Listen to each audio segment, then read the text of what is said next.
Hello, nandito tayo sa Changi International Airport ng Singapore at nandito tayo sa tinatawag nila na Cactus Garden na kung saan ang dami-dami pong cactus na makikita sa buong area. O, ayan, cactus, cactus, cactus. Ito yung mga matutulis na halaman na pag napuan mo, sugat ang iyong tumbong sa saketan. May mga matirik-tirik siya. Ayan, kita nyo naman, ganyan ang cactus.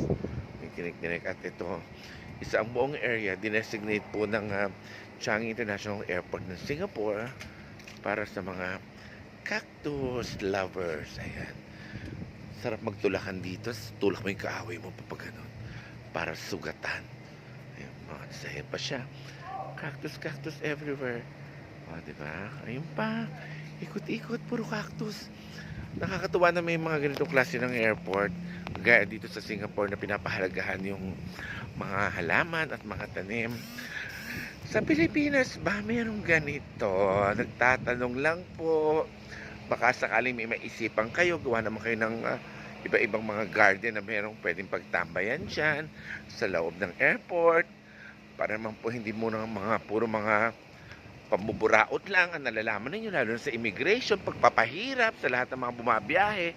Isipin nyo naman, pasahin nyo naman lahat ng mga biyahero. Kaya na ginagawa nila dito, Cactus Garden sa airport ng Singapore. Sana all, sana sa Pilipinas makaisip kayo ng ganito para hindi kayo minaloloka sa mga nalalaman ninyo dyan sa immigration at sa airport. Suggesting lang naman. Malay nyo, di ba?